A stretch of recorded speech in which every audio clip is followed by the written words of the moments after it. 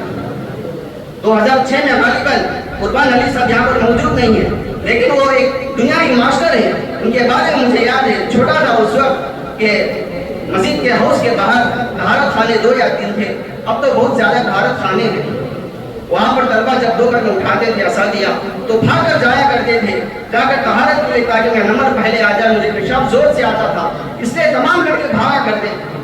مجھے یاد ہے اس وقت طلبہ لائن سے جا کر کھڑتے تھے، تو قربان علی صاحب کی جب اس وقت نگرانی ہوتی تھی، یہ ایک ماسٹر ہے، یہ حافظ نہیں ہے، یہ عالم نہیں ہے، لیکن سوچیں ایک مرتبہ میں طہارت کرتے وقت میں نے طہارت کے اوپر میں نے تھوکا،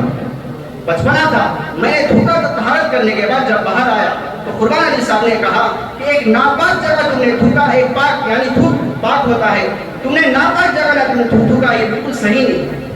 حالانکہ ماسٹر صاحب کے پاس میں نہ انگلش سیکھا، نہ میں نے اردو سیکھا، میں نے حافظ بک بھی نہیں پڑھا، لیکن حضرت کی ایک بات آج بھی الحمدللہ بچپن کا جو چیز بچہ طالب علم جو دیکھتا ہے تو اس کے ذہن میں اگر یاد نہیں ہوتا، لیکن بچپن ہونے کی وجہ سے اس کے ذہن میں چیز عکس ہو جاتی ہے، ایک عکس ہونے کی وجہ سے جب وہ بڑا ہوتا ہے تو وہ باتیں یاد آتی ہے، اس کے اندر اس کے دل کے اندر احترام ہوتا ہے اساتذہ کا کہ استاد تھے، کہ ہمارے استاد اس طرح تھے یا اس طرح تھے۔ اس لیے بعض اساتذہ کو ایک دیکھنا چاہیے، میں معافی چاہتا ہوں، لیکن طالب علم کے سامنے اس طرح نہ ہو کہ تاکہ طالب علم ہمارا مذاق اٹھائے۔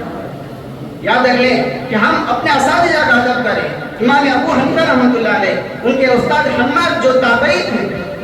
اپنے استاد کا نام انہوں نے اپنے لڑکے کو رکھا حماد کہہ کر، فرماتے ہیں کہ میں نے اپنے استاد کے گھر کی طرف، ہمارے استاد کے گھر کی طرف کبھی پیر پھیلا کر نہیں دیکھا۔ یہ ادب تھا امام ابو حنیفہ رحمۃ اللہ علیہ، حالانکہ ان کے استاد ان کے گھر کی طرف انہوں نے پیر بھی نہیں پھیلا،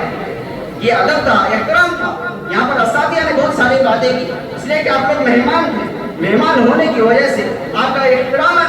آپ لوگوں کا احترام کرتے ہوئے اساتذہ نے بعض باتیں کہی، یہ بات کہیں گے تو طالب علم کو اچھا نہیں لگے گا، شاید اس نسبت سے اساتذہ نے یہ بات نہیں کی، لیکن ایک بات یاد رکھ لیں، اگر آپ سے یہ نہیں کہ آپ نے پورے قرآن حفظ کیا تو آپ کے استاد ہیں، بلکہ آپ نے ایک حرف استعمال کیا، آپ نے یاد کیا، حفظ کیا یا سیکھا، یا اس کے علاوہ کچھ دنیا کے مسائل یا دینی مسائل سیکھا، تو یہ بھی آپ کے استاد ہیں۔ ہمیں چاہیے کہ ان کا بھی احترام کریں، اور ساتھ ساتھ میں آخر میں 2-3 چیزیں، ہمارے استاد محترم جب سے مفتی صاحب آئے ان کے بعد حضرت مولانا کفیل صاحب نور اللہ مرکز دنیا سے چلے گئے، اس کے بعد حافظ صادق صاحب اور ان کے علاوہ حافظ سہیب صاحب، اور اس کے علاوہ ایک آدم شفیع اللہ اور ایک پارٹی بڑا ایک طالب علم کا جو باندھا کہ میں ڈوب کر انتقال ہو گیا، یہ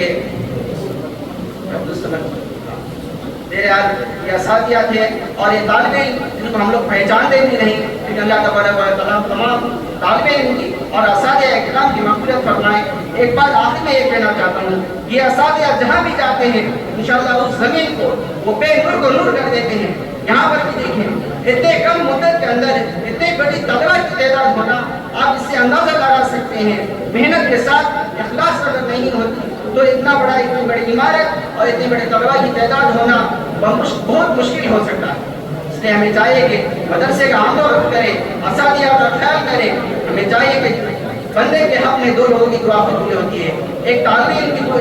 ایک اپنے والدین کی دعا اور اپنے اساتذہ کی دعا۔ اور ہم بھی اساتذہ سے درخواست کرتے ہیں کہ اپنے طالب علم اپنے شاگردوں کے لیے دعا کریں کہ جہاں بھی ہو اللہ تبارک و تعالیٰ ان کے دنیا اور آخرت کو کامیاب بنائے اور ان کے نجات کا ذریعہ بنائے۔ انشاءاللہ اللہ کی ذات سے امید ہے کہ اتنے بڑے طلبہ انشاءاللہ کوئی نہ کوئی ہوگا، آپ کے پاس 100 سے زیادہ طالب علم پڑھے ہوں گے، کوئی ایک ایسا مخلص بندہ ہو جائے گا کہ انشاءاللہ آپ کی نجات کے ذریعے نجات کے لیے ضرور کافی ہوگا۔ اسی بات کے لیے کلمات تشکر کے لیے تو پیش کیا گیا، چند باتیں تھیں ذہن میں، اساتذہ نے ادباً اور احتراماً ہم لوگوں کو مہمان سمجھ کر اپنا قدیم کو کچھ باتیں نہیں تھیں، کچھ باتیں تھیں جو باتیں اساتذہ کی شان کے خلاف ہو تو میں معافی چاہتا ہوں.